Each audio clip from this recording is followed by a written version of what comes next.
Hi, welcome to Vieve Liviing, and today we are at Tania's Teahouse in Jumeirah, and she's invited us for tea at her very, very fancy tea house. Thank you, Tania, for joining us. Thank you for having me.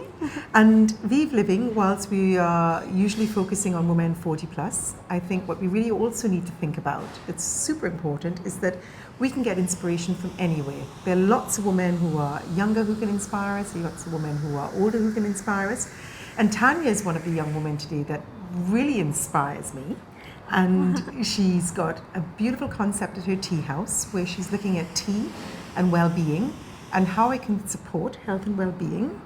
And I want to know, Tania, as a young entrepreneur, what has actually inspired you to open this tea house and what has brought you to this beautiful, fancy, gorgeous place where women and men congregate? Oh, thank you. Well, firstly, I'm very flattered to be here. We've almost been a year old now, so it's been a crazy whirlwind journey.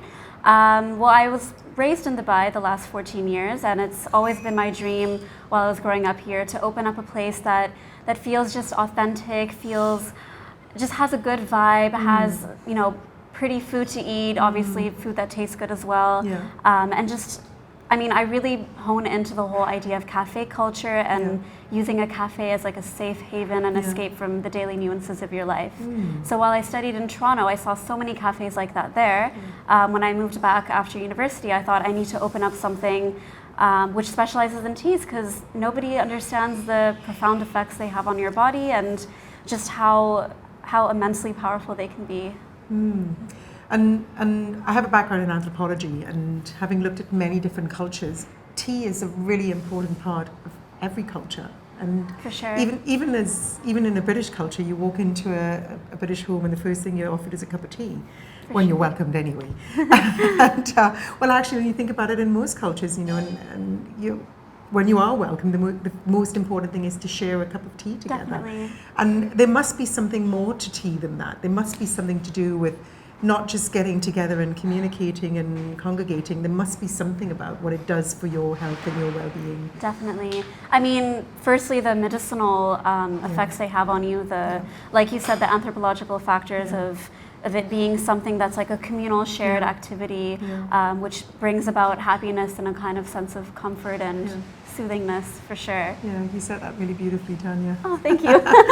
I tried. And you've got an amazing menu, and I'm going to have Thank today, I'm you. going to have a beautiful soul tea, great. which I'm really looking forward to trying. It's amazing. And what do you have in your beautiful soul tea? So we have chamomile, lavender, rosehip, rooibos tea, all things that help contribute to having a very calming effect to your body. Lavender helps with migraines, it helps with digestion, it helps with kind of bringing about a very soothing, calming, and relaxation as well. Exactly. Really relaxation. Rooibos tea is a South African tea that is amazing for digestion as well. It's amazing for heartburn. There's like a long list of health benefits that each and every ingredient has, but Beautiful Soul as a tea, its most unique property is that it's good for your skin, it's good for your digestion, and it's good for your mood. So. And Vieve Liviing, and I am really into mood food, and I love the idea that now that we've evolved so much in the world and we're understanding so many different cultures, and especially somewhere like Dubai and most cities in the world, or most places in the world now, it's a mix of cultures and it's very different people from different countries coming together. And I think we'd be doing ourselves a disservice if we don't try to look into how we can get the best of everything that we're experiencing or everything that's around us. And that's lovely that you're finding the teas from the different parts of the world and how they've benefited people. And I feel very much that way about food as well. For sure. If we're here and we've got access to many different types of food and vegetables and produce, and why not find the best from each country and find a way to harness it into dishes. Into a beautiful, diverse dish. Yes, into something really beautiful and diverse that's warming and comforting and exciting, or extremely. So it's, we can't get away from food or drink or needing to hydrate, and it's lovely to find the best way to use these to our health benefits. 100%. Yeah. And I see you think very much about mindfulness as well. Yes, so I mean, I studied psychology as a major in university. My mom is a mental health counselor. She specializes in CBT therapy. So obviously growing up with a mother figure who's very interested in all of this has definitely affected me. Deep breathing, it's something I do every day. The importance of breath, it's, I mean, yeah, I took a course in mindfulness as well. So, you know, doing body scans, doing deep breathing, meditation, it really Tania, you're such an old soul. I really feel like an old soul sometimes. For a very fancy young lady, I mean, you're really talking like something that, I mean, we can all be inspired by. Thank you. I keep sharing with my community these days. I keep talking to them, you know, there's so many things you can do without. Even you can do without food or water for up to 21 days, but you can't do without breath for more than 10 seconds. Really, yeah. You know, and we so neglect our breath. We really neglect our breath, and honestly, yeah, I think it's really. Thank you very much for actually bringing this to our awareness also, because it's something that we should be talking more about. How do we harness our breath? How do we use our breath to calm us, to energize our spirits as well, and for sure, and finding that balance. Definitely.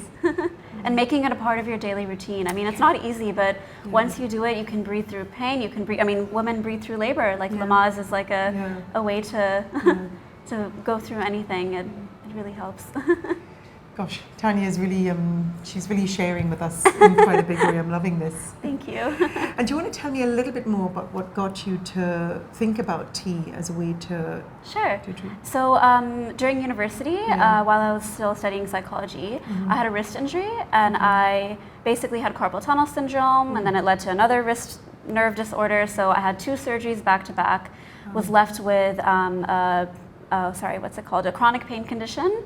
Then later I came back here, was diagnosed with fibromyalgia, and I was just like, you know, what do I do with this? How do you manage pain on a daily basis when it's not cured by medication? I looked into every medicine, every way of, you know, Pilates, yoga, everything, and sure, Pilates, yoga, deep breathing, they all really help, but tea, it helps with nerve disorders, muscle disorders, it helps with, as we talked about before, bringing on a sense of calmness, and I mean, I found myself looking forward to my morning tea, my nighttime tea as my therapy. And I really wanted other people to feel this way as well with tea. So it became the thing that drove me was to open something like this and have an escape for people who have whatever they're dealing with in their lives. Because I mean, everyone has something, and something to just bring us all together and to bring about happiness. Thank you, Tania, for inviting me to tea. And I'm going to drink. I'm going to taste my beautiful soul.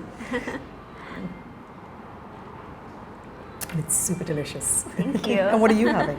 I'm having our honeydew bubble tea. Yeah. With green tea. It's really good too, if I do say so myself.